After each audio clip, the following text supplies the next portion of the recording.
지난 시간에 우리 동학농민운동에서 공부해봤죠. 동학농민운동 과정에서 우리는 청일전쟁이 발생하였고 그 과정에서 갑오 1차 개혁이 시작되었던 것을 공부한 바 있습니다. 자, 오늘은 그렇게 시작되었던 갑오 1차 개혁이 어떻게 2차 개혁으로 이어졌는지, 그리고 청일전쟁은 어떻게 마무리됐는지, 그 이후 갑오 3차 개혁, 즉 을미개혁은 어떻게 진행되는지 각각 살펴보도록 하겠습니다. 자, 오늘은 그러면 동학농민운동 공부할 때 잠깐 나왔던 갑오개혁 그리고 을미개혁이 어떻게 진행되는지 그 과정을 오늘 살펴볼 텐데요. 조금 복잡합니다. 여러 가지 사건들이 다 뒤에 얽혀 있거든요. 어떤 사건들이 얽혀 있는지는 우리는 살짝 맛을 봤습니다. 동학농민운동과 청일전쟁 그리고 제1차 갑오개혁이 얽혀 있는 것을 지난 시간에 잠깐 공부를 했는데, 오늘은 그 이후에 2차, 3차 개혁들이 다른 어떤 사건들과 어떻게 연관되어 있는지 함께 공부를 해보도록 하겠습니다. 그럼 먼저 우리나라의 본격적인 근대화 개혁이라고 할 수 있는 갑오 제1차 개혁에 대해서 살펴볼 텐데요. 동학농민 운동할 때 우리가 잠깐 공부했습니다만, 동학농민운동 과정에서 정부군과 농민군 사이에 전주에서 화약이 체결됐죠. 패전개혁안 12조를 어떻게 실천할 것인지에 대해서 정부군과 농민군 사이에 합의를 본 바가 있습니다. 이때 정부군이 약속했던 것은 패전개혁안 12조를 실천에 옮기기 위해서 정부가 교정청이라고 하는 개혁기구를 만들어가지고 개혁을 추구하려고 합니다. 당연히 이때 개혁은 농민들의 요구를 반영해서 조선정부가 주도하는 개혁이기 때문에 개혁은 개혁이 돼 자주적 개혁이라고 할 수 있겠죠. 자, 그래서 조선이 교정청을 만들어서 본격적인 자주적 개혁을 추구하는 가운데 청나라 군대가 아산만으로 들어왔죠. 그리고 일본군은 제물포로 상륙한 바 있습니다. 이유는 뭐였죠? 둘 다 1884년 갑신정변 당시에 체결되었던 텐진조약을 근거로 해서 양국 군대가 동시에 조선 땅에 들어오게 되는데, 이때 일본이 먼저 선제적으로 경복궁을 기습 점령해버립니다. 경복궁을 먼저 기습 점령하고 조선에 대해서 압박을 가하죠. 조선에 대한 압박을 가한 게 그게 바로 제1차 갑오개혁이 되겠습니다. 자, 일본군이 먼저 경복궁을 점령한 다음 조선 정부에 대한 압력을 가해가지고 제1차 갑오개혁을 형성했고, 이때 누구를 대표자로 내세우냐면 흥선대원군을 섭정으로 하는 그런 정부 내각을 구성하게 되는데, 이때 내각의 책임자로서 제1차 김홍집 내각, 김홍집이 온건개혁파였나 급진개혁파였나? 그렇죠, 온건개혁파였죠. 그 온건개혁파였던 김홍집을 내세운 제1차 김홍집 내각이 구성됩니다.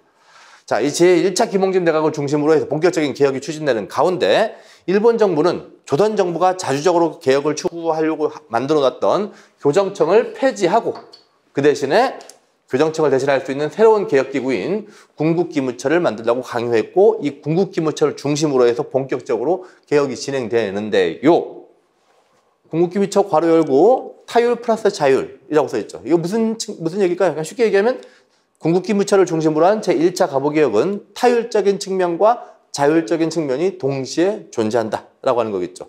그럼 이때 타율적인 측면이란 누구에 의한 타율일까요? 당연히 1차 갑오개혁을 시작하게 했던 일본의 타율적인 측면이겠죠. 한편 자율적인 측면은 뭘까요? 자율적인 측면은 뭐냐면, 일본이 경복궁을 기습 점령하면서 본격적인 청일전쟁을 개시를 합니다. 청일전쟁을 본격적으로 개시하는데, 아직 전쟁 초반이기 때문에 일본이 전쟁에 온 힘을 기울이느라 조선 정부에 대해서 제대로 간섭을 강하게 할 수가 없어요. 간섭해서 1차 갑오개혁을 시작했지만 일본 정부가 조선에 대해서 아주 지속적인 간섭을 할 수 없었기 때문에 시작은 타율적으로 이루어졌지만 실질적인 개혁의 진행은 조선 정부 주도로 자율적으로 이루어졌다라고 이해를 하시면 됩니다. 이때 입헌군주제를 중심으로 한 새로운 내각 구도를 만드는데, 기본적으로 1차 김홍집 내각이라고 했죠. 기본적으로 내각을 중심으로 해서 정치 권력 체계를 세팅하고 운영해 나가겠다라고 하는 의지를 보여준 것으로서 조선 최초로 이제 입헌군주제의 어떤 새로운 가능성을 제1차 갑오개혁 때서 제시했다라고 볼 수 있을 것이고, 그 외에 신분제 폐지를 최초로 언급했던 사건이 뭐였더라? 그렇죠, 1884년에 갑신정변에서 최초로 시도했다가 3일 만에 게임 끝 되면서 실행에 옮기지 못했었고, 그 다음에 아무것도 없었나? 한 번 더 있었는데, 그렇죠, 1894년 동학농민운동 때 동학농민운동 때 다시 한번 신분제 폐지와 관련된 의견이 제시됐고 그것에 대한 반영을 하려고 하던 차에 1차 가보개혁이 시작된 바 있었죠. 그거를 구체적으로 현실화시키는 것. 처음으로 조선에서 신분제도가 폐지된 드디어 파이널리 실현됩니다. 제1차 가보개혁을 통해서.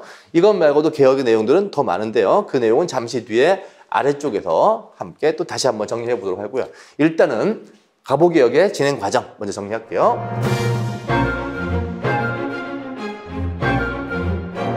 사건의 순서가 이렇게 되는 거죠. 자, 일본이 청일전쟁을 개시하면서 발생된 것이 제1차 가보개혁이었고 그 다음 단계로는 쭉 올라가서 이제 두 번째 청일전쟁 중에 일본이 주도권을 주기 시작합니다. 이제 청나라와의 전투에서 일본이 주도권을 주기 시작하면서 조금 여유가 생겼어요. 조금 여유가 생긴 일본이 이제 무슨 일을 하냐면 조선에 대해서 다시 한번 압력을 가합니다.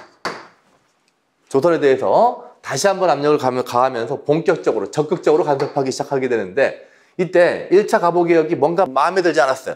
마음에 들지 않았던 일본이 누구를 끌어들이냐면 당시 일본의 망명에 있었던 박영효를 불러들입니다. 박영효? 언제 일본 갔죠? 1884년 갑신정변이 실패하면서 일본의 현재 망명에 있었던 박영효를 다시 데리고 옵니다. 이때 박영효를 다시 데리고 왔다는 것은 일본의 영향력을 조선의 내각에 더 강하게 영향력을 미치겠다라고 하는 뜻이겠죠. 그래서 기존에 있었던 김홍집과 박영효의 열림내각 둘이 함께 나란히 내각을 구성하는 그런 내각, 특히 일본 측의 압력을 크게 반영할 수 있는 박영효를 심어넣는 거죠. 박영효를 중심으로 해가지고 보다 더 본격적으로 친일적인 성향이 강한 내각으로서 제2차 가보개혁이 진행됩니다. 아무래도 1차 개혁 때보다 2차 개혁 때 일본의 입김이 훨씬 더 강하게 적용됐다라고 볼 수 있겠죠. 그래서 이 과정에서 일본은 원래 자기들이 만들었던 개혁기구였던 군국기무처조차 폐지시켜버리고 본격적인 개혁을 이제 추진해 나가게 됩니다. 그리고 홍범14조는 이 2차 가보개혁을 바라보고 있었던 고종이 그 나름으로 우리 조선의 자주적인 개혁을 천명한 그 선언이 홍범14조인데요. 이것도 역시 잠시 뒤에 살펴보도록 하겠습니다.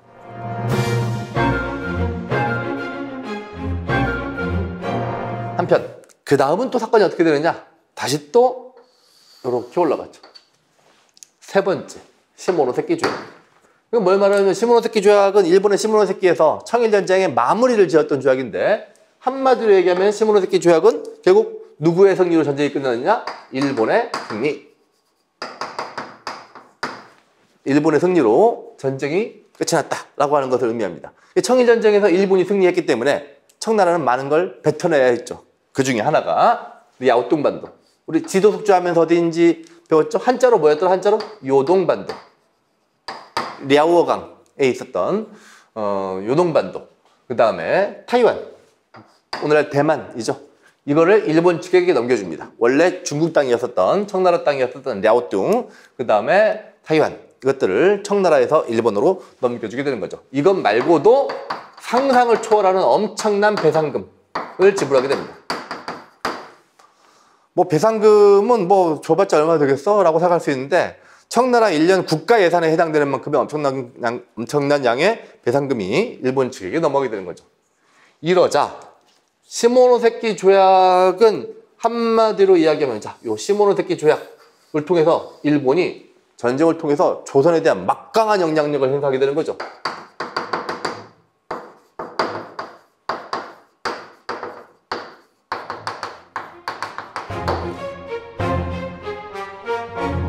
일본이 조선에 대해서 막강한 영향력을 행사하게 되자 이것을 되게 마뜩찮게 생각하고 있었던 나라가 있었으니 바로 러시아죠. 이때 이 러시아가 친구들 데리고 옵니다. 프랑스, 독일 총 3개 나라의 유럽 국가들이 모였죠. 러시아가 주도하는 가운데 러프독 3개국이 주도하면서 일본을 압력을 가하기 시작합니다. 3국이 모여가지고 일본에 대해서 정치적인 간섭을 한 거죠. 뭘 하라고? 너희들이 청일전쟁에서 통해서 얻었던 야오뚱 반도를 뱉어내라고. 러시아는 어찌됐건 일본이 조선에 대한 영향력을 확대하는 것을 원치 않았을 것이고 그 다음에 랴오뚱을 일본이 차지했다는 것은 곧 무엇을 말하는가요? 기본적으로 일본이 중국으로 진출할 수 있는 대단히 중요한 교두보가 마련되었다라고 볼 수 있는 거겠죠. 랴오뚱의 위치를 정확히 알아야 이게 무슨 말인지 이해할 수 있겠죠. 그렇죠? 랴오뚱의 위치 한번 보고 갈까요? 자,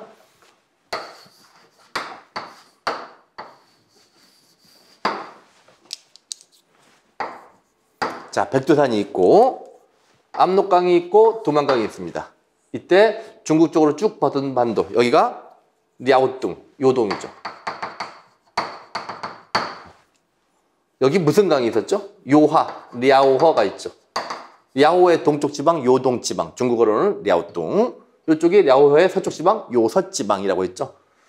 일본이 랴오뚱을 차지한다는 것은 조선으로 영향력을 행사한 다음에 그대로 랴오뚱을 거쳐서 중국 쪽으로 넘어갈 수 있는, 혹은 만주로 진출할 수 있는 대단히 중요한 교두보가 마련됐다고 보고 러시아가 압력을 가하는 거죠. 너희들 조선에 대해서 영향력을 그렇게 많이 가져가면 안 돼 라고 일단 압력을 가했다. 일본은 참 더럽고 치사하지만 다 이겨놓은 전쟁에서 열심히 전쟁에서 이겨가지고 랴오뚱 등을 차지했는데 결국 삼국간섭에 의해서 배턴하게 됐어요. 이때 조선에서 민씨 등이, 당시 집권자였던 민씨 정권이 보고 일본이 조선에 대한 영향력을 이제 본격적으로 주도해 나가는 가운데 일본한테 어떻게, 일본과의 관계를 어떻게 맺어야 되나 라고 생각할 차에 러시아가 나타나자마자 바로 일본이 깨갱 하는 모습을 보였죠. 러시아가 대세인가 보다 라고 하면서 이번엔 민씨가 누구 편에 붙느냐? 러시아 편에 붙습니다. 민씨 정권이 러시아 편에 붙으면서 다시 또 김홍집을 중심으로 한 제3차 김홍집 내각이 나타납니다. 김홍집이 중심이 된 내각이 지금 제1차, 그리고 제2차, 제3차, 세 번째 김홍집 중심의 내각이 만들어지는 거죠. 자, 제3차 김홍집 내각이 만들어져가지고 친러적인 성향의 정치활동을 본격적으로 해나가자 똥줄이 타는 건 일본이죠. 매우 열이 받겠죠. 다 이겨놓은 전쟁에서 갑자기 러시아가 나타나서 자기들이 조선에 대한 영향력을 확보하려고 했던 러시아의 태도에 대해서 대단히 마뜩찮게 판단했을 거라고 봅니다. 그러자 일본이 궁여지책으로 생각해낸 방법이 뭐냐? 대단히 비정상적인 방법으로 궁궐에 있었던 이 민씨 정권의 핵심 인물이라고 할 수 있는 중전 민씨, 즉 명성황후를 시해하는 사건이 벌어지죠. 그게 1895년 8월 달에 벌어진 을미사변이라고 하겠습니다. 조선의 국무인 중전 민씨를 시해한 을미사변을 통해서 일본은 다시 또 정치적인 주도권에 대한 반전을 노리게 됐던 거죠. 1895년 삼국간섭 이후 러시아 영향력이 조선에 대해서 대단히 강력해지죠. 이에 따라서 일본이 조선에 대한 영향력을 회복하기 위한 많은 고민들을 하게 되는데, 그러던 어느 날 주한 일본 대사였던 미우라가 수십 명의 일본인 깡패들과 그 다음에 일본인 수비대를 고용하여 이곳 고종과 명성황후가 머물고 있었던 건천궁으로 난입하게 됩니다. 그리고 명성황후가 잠을 자고 있었던 뒤로 보이는 오코르 건물에 난입하여 명성황후를 무참하게 시해하고 그의 시신을 불태우는 만행을 저지르게 되죠. 이것을 계기로 해서 일본은 조선에 대한 영향력을 다시 확보하는 중요한 계기로 삼았으며, 향후 러시아와 일본 사이에 조선에 대한 영향력을 두고 치열한 갈등을 벌이는 그런 첫 출발점이 되기도 합니다.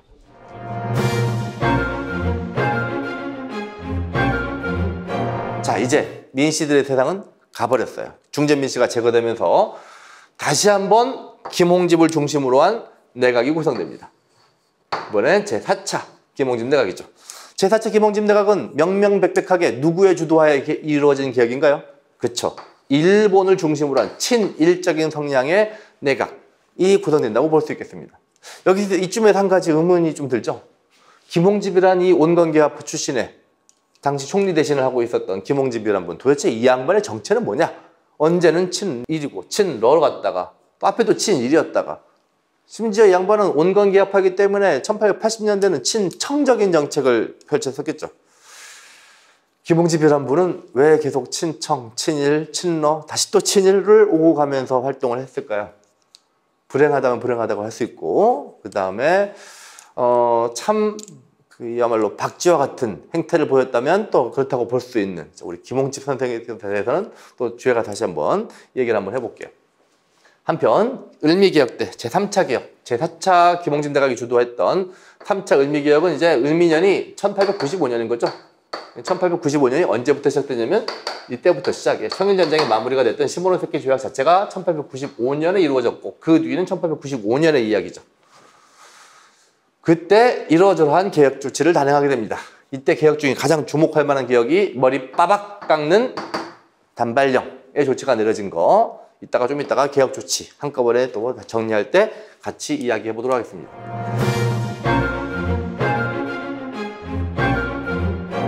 아래쪽에 있는 갑오을미개혁의 주요 내용에 대해서 지금부터 살펴보도록 할 텐데요. 먼저 제1차 갑오개혁부터 살펴볼게요. 여러 가지 분야별로 개혁기관부터 등등등등 여러 분야별로 각 시기마다 무엇이 어떻게 바뀌었는가를 살펴볼 거예요. 가장 먼저 개혁기관. 제1차 갑오개혁은 청일전쟁이 시작된 다음에 일본의 경복궁 습격, 그 다음에 조선에 대한 압력을 가하면서부터 제1차 갑오개혁이 시작됐죠. 이때 일본이 개혁을 하기 위한 개혁기구로서 뭘 만든 바 있었냐면 군국기무처라고 하는 개혁기구를 만든 바 있습니다. 뭘 폐지하고 교정청을 폐지하고 군국기무처를 만들었죠. 교정청이란 언제 만들어진 거죠? 동학농민군과 정부군 사이에 전주 화약이 체결된 다음 패전개혁안을 실천에 옮기기 위한 자주적인 개혁기구로서 만들어졌던 것이 교정청이었었는데 그것을 폐지하고 군국기무처라고 하는 기구를 만들었는데 일본이 2차 개혁을 할 때 다시 또 없애버리죠. 2차 개혁은 언제였죠? 청일전쟁에서 일본이 본격적으로 승세, 이길 것 같아 라고 하는 느낌이 들면서부터 박용료를 보내가지고 훨씬 더 친일적인 성향을 많이 압박하였었던 제2차 갑오개혁 때 군국기무처를 폐지한 바 있습니다. 한편 연호는 임금을 부르는 호칭이죠. 임금을 부르는 호칭, 왕의 호칭이죠. 왕의 호칭은 크게 두 가지가 있습니다. 하나는 묘호가 있고요. 또 하나는 연호가 있습니다. 묘호는 묘에 대한 호칭이고 연호는 연에 대한 호칭이에요. 묘는 무덤묘가 아니고요. 사당묘자입니다. 사당에 대해서 이름을 붙인다. 자, 이게 약간 생소할 텐데 우리가 보통 왕 이름들을 알고 있죠. 고종, 세종, 태조, 혹은 또 뭐가 있죠? 세조, 광종, 정조 등이 있습니다. 우리가 알고 있는 대부분의 그런 왕의 이름들은 아마 그 왕이 살아계실 때는 그런 이름을 붙이지 않죠. 알고 있다시피 대부분 돌아가신 다음에 그 왕의 이름이 만들어지게 됩니다. 돌아가신 다음에 왕이 돌아가시면 뭘 만들죠? 묘, 사당을 만듭니다. 그 사당에다가 이름 붙인 게 세종, 정조 이런 식의 묘호를 갖다 붙이는 거죠. 우리가 보통 알고 있는 흔히 말하는 무엇무엇조, 무엇무엇종이라고 끝나는 왕의 명칭들이 되게 보면 묘호입니다. 한편 연호는 뭐냐? 연호는 every year마다 어떤 특정한 year에다가 특정한 연에다가 호칭을 붙이는 건데 대개는 그 왕의 기념비적인 해에다가 이름 붙입니다. 대개는 즉위한 해에다가 이름을 붙이게 되죠. 이를테면 2018년에 MK라는 왕이 즉위를 했어요. 그러면 MK the Great의 즉위 연도는 2018년이라고 하고 2018년의 연호를 불결이라고 정했어요. 그러면 올해는 불결 1년, 내년에는 불결 2년, 2020년에는 불결 3년 이런 식으로 이름 붙여지겠죠. 자, 이때 주목할 만한 것은 이 연호를 누구만 사용할 수 있냐면 오로지 중국의 황제만 사용할 수 있습니다. 중국의 황제만 사용할 수 있다. 그래서 우리가 보통 한국사 시간에 연호를 사용했던 임금들이 가끔 나옵니다. 그 연호를 사용했다라고 하는 것은 뭘 의미할까요? 그렇죠. 중국하고 우리나라하고 대등한 관계이다 라고 하는 것을 어떻게 상징적으로 보여줄 때 그만큼 우리의 국력이 강성했을 때 연호를 사용하는데 지금은 그만큼 국력이 강성할 때는 아니죠. 왜 연호를 사용했을까요? 아마도 누구의 압력에 의해서 개혁이 시작됐을까요? 일본 측의 압력에 의해서 개혁이 시작됐죠. 일본 측의 압력을 통해 가지고 일본이 원하는 바는 청나라로부터 조선이 영향을 받는 것을 원할까요? 원치 않을까요? 원치 않습니다. 그렇다면 일본이 원하는 것은 조선이 형식적으로라도 중국과 대등한 관계에 있다라고 하는 것을 국제사회에 공식적으로 보여주고 싶어 했을 거예요. 그러면서 연호, 개국, 나라를 만든다. 이제부터 제대로 된 근대 국가의 시작이다 라고 하는 의미로 개국이라는 연호를 사용합니다. 연호를 설명하다 보니 1, 2, 3차 개혁 전체 내용이 한꺼번에 화면에 나오는 게 좋을 것 같아서 잠깐 화면을 축소한 다음에 다시 또 본격적으로 설명을 하도록 하겠습니다. 연호에 대해서 마저 설명하도록 할게요. 갑오 1차 개혁 때 개국이라고 하는 연호를 사용했던 것이 제3차 개혁 95년에 을미개혁 때 건양이라고 하는 연호로 바뀝니다. 자, 연호가 이제 가끔 이제 등장할 텐데 연호 일단은 1차 개혁 때 개국, 3차 개혁 때 건양이라고 하는 연호로 바뀌었다 정도 일단 알아두시면 되고요. 그 다음에 세 번째, 중앙정치기구죠. 조선 전체의 행정을 주도해 나가고 그 다음에 진행해 나가했던 조선 행정의 중심은 항상 의정부였죠. 의정부가 중심이 된 행정 운영을 해왔었는데 제1차 가보개혁 때 와서 의정부가 그대로 유지되었고 또한 여기에 국내부라고 하는 새로운 부서가 신설됩니다. 국내부는 궁할 때 궁자가 궁궐할 때 궁자, 내는 안내자, 궁궐 내부의 일을 담당한다 라고 하는 것은 뭐냐면 왕실, 로열 패밀리들의 일을 직접 담당하는 왕실 사무를 보는 부서를 따로 분리한 겁니다. 이 얘기는 무슨 얘기냐면 지금까지 의정부가 조선 왕실의 일까지 다 관여하고 결정을 했었으면 사실은 조선 왕의 사적인 분야이죠. 공적인 분야로서의 의정부와 왕의 사적인 영역으로서의 국내부의 담당 부서를 확실히 구분하는 거죠. 한편 의정부라고 하는 행정 운영의 중심 기구의 명칭은 제2차 가보개혁 때는 아예 내각이라고 바뀝니다. 내각은 1차 가보개혁 때도 이미 만들어지긴 했습니다만 의정부의 명칭은 남아있었지만 아예 명칭 자체가 내각으로 바뀐 건 제2차 가보개혁 때 내각으로 바뀌었다는 거, 국내부는 그대로 남습니다. 한편 원래 조선의 행정 운영은 주요 정책을 결정하는 곳은 의정부였고 그 다음에 육조는 정책을 집행하는 곳이었죠. 여기서 결정하면 육조에서 집행한다 라는 원칙으로 운영하고 있었는데 6개의 실무 분야로 나눠가지고 정책을 운영하고 있었던 육조가 뭘로 바뀌느냐? 팔아문으로 바뀝니다. 실무 분야가 총 8개로 쪼개진 거죠. 팔아문으로 나눴었는데 이게 가보 2차 개혁 때 박영규가 들어왔던 친일적인 성격이 강했던 2차 개혁 때 다시 또 7부로 축소됩니다. 6조에서 8아문으로 늘어났다가 다시 또 7부로 축소했다는 거. 한편 지방행정기구죠. 전국을 원래 조선시대 우리가 알고 있다시피 전라도, 경상도, 충청도, 그다음에 경기도, 강원도, 황해도, 평안도, 또 뭐가 있죠? 함경도 이렇게 총 8도로 구성해서 운영을 하고 있었는데 이게 제2차 개혁 때 와가지고 전국을 23부 되게 짜잘하게 조그맣게 23부의 행정구역으로 나눠져 가는데 이때 주목할 만한 거 행정권 오은리. 자, 이게 무슨 얘기냐면 8도에 지방관들이 있습니다. 지방관. 8도에 지방관을 파견하게 되는데 이 지방관에게는 좀 크게 쓸게요. 8도에 지방관이 있었는데 지방관이 어떤 권한이 있었냐? 그 지역을 다스리는 행정적인 권한, 군사적인 권한, 사법적인 권한 등의 막강한 권한들을 보통 부여하게 됩니다. 자, 원래 지방관이 이렇게 막강한 권한을 행사하고 있었는데 2차 개혁 때 23부로 훨씬 더 작은 단위로 쪼개면서 지방관에게 행정권만 부여합니다. 지방관에게 행정권만 부여하고 이 와중에 제일 주목할 만한 것은 사법권을 독립시킵니다. 지방관이 가지고 있던 사법권을 뺏어가지고 사법부로서의 별도의 법원이라고 하는 사법권의 독립이 제2차 가보개혁 때 이루어졌다라고 하는 거 주목해볼만 하시고요. 한편 이번엔 군사제도의 개혁에 대해 살펴볼까요? 조선의 군사는 원래 5군형이었는데 이걸 2형과 별기로 5군형은 2형으로 축소를 하고 별기라고 새롭게 추가한 바 있었죠. 이게 언제였죠? 1880년에 통리기무화문이 만들어지고 본격적인 개화 정책을 추진하는 과정에서 이렇게 됐었죠. 이게 다시 5군형으로 되돌아왔습니다. 언제 되돌아왔나요? 언제였더라? 그렇죠. 이모군란 때 군인들이 궁궐로 몰려가가지고 민비는 도망을 가버렸고 흥선대원군이 다시 집권하면서 흥선대원군이 기존의 개화 정책인 2형과 별기를 없애버리고 5군형이라고 하는 종전의 군사제도로 다시 또 원상태를 회복시킨 바 있습니다. 이 상태에서 군사제도는 제2차 가보개혁 때 훈련대라고 하는 이름으로 개편이 됩니다.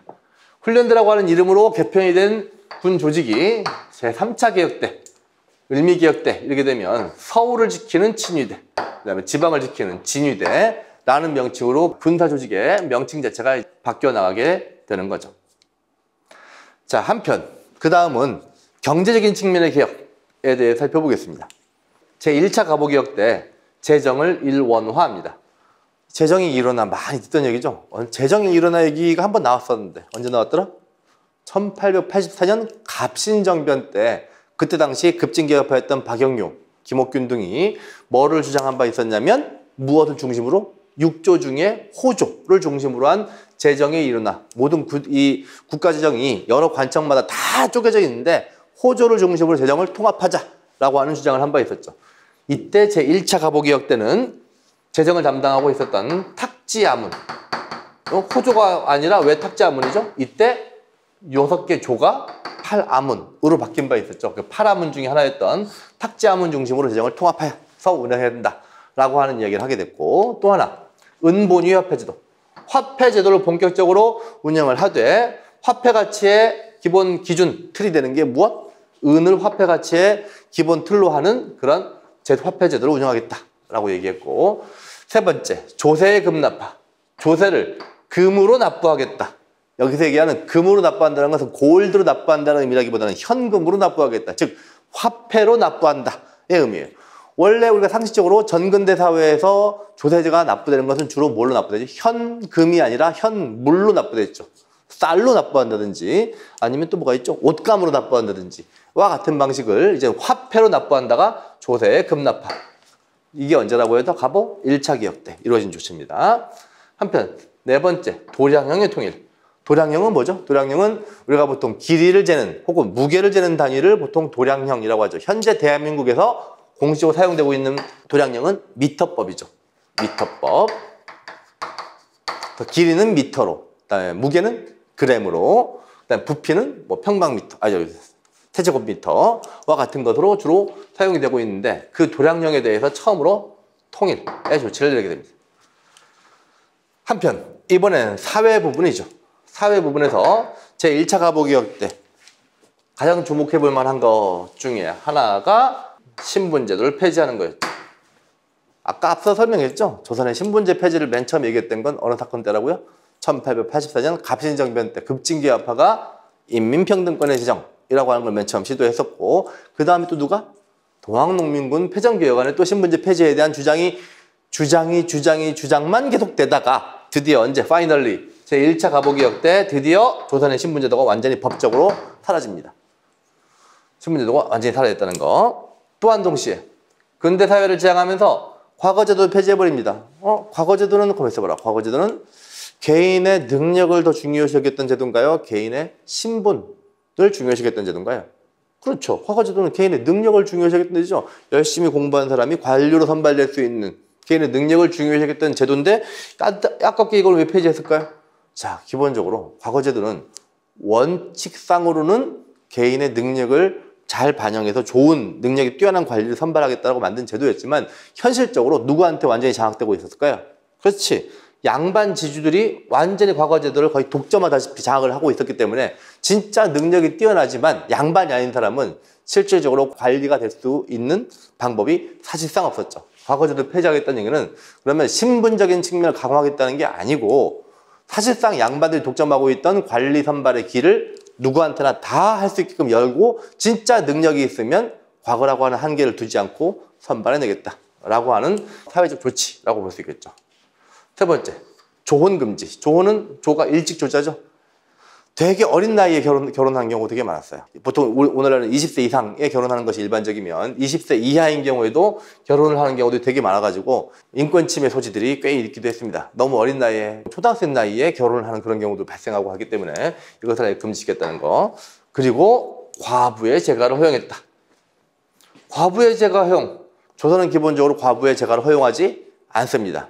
앞서서 얘기했지만 한번 결혼한 남자가 사망을 하더라도 그 결혼한 남자만을 오로지 생각하며 평생 쭉 혼자만 살아야 한다라고 얘기했던 것이 조선의 기본적인 여성에 대한 사회적 관념이었었는데 남편이 죽고 혼자 살고 있는 여인들도 제가 다시 재혼할 수를 있도록 허용을 해주자는 얘기를 맨 처음 언제 했더라? 그렇죠. 지난 시간에 배웠던 동학농민들이 맨 처음 얘기했던 게 다시 또 반영이 되는 거죠. 놓고 보면 갑오 1차 개혁이 일본의 강요에 의해서 시작되었지만 동학농민군들의 요구가 아예 무시된 건 또 아니네요. 아까 갑오 개혁이 어떤 측면이 있었죠? 타율적인 측면도 있었지만 자율적인 측면도 있었다 그랬죠. 그리고 어차피 이게 근대 사회로 나가기 위한 개혁이었으면 사회신분제도라든지 여성들의 인권을 침해할 수 있는 그런 요지들은 하나둘씩 없어지는 게 어쩌면 당연한 것일 수 있겠습니다. 그리고 갑신정변 때부터 그 다음에 동학농민운동에 이르는 여러 가지 사회 변화의 요구사항들이 구체적으로 반영된 것이라고 볼 수 있겠죠. 그리고 네 번째, 고문하는 것. 사극이 보면은 반역을 일으켰거나 뭐 이런 사람들 데려다가 막 인두로 지지고 주리를 틀고 뭐 이런 장면들을 흔하게 볼 수 있죠. 그런 일체의 신체적인 가학행위를 통해서 원하는 바를 얻고자 하는 그런 고문이 공식적으로 폐지됩니다. 공식적으로 폐지되죠. 공식적으로 폐지됐다는 것은 사실은 그 뒤에 고문과 관련돼서 여러 가지 문제들이 좀 있죠. 뒤에 가서 다시 좀 말씀드리겠고, 연좌제도 폐지됩니다.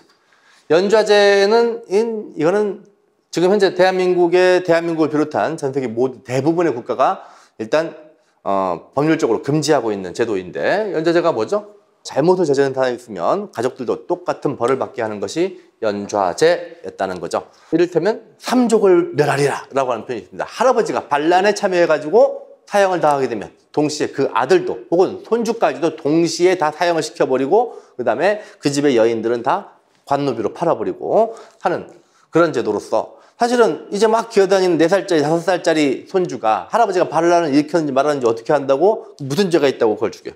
그렇죠? 한편 가보 2차 개혁에서는 고종이 교육 입국 조서라고 한 걸 발표합니다. 누가 발표했다고요? 고종이 발표합니다.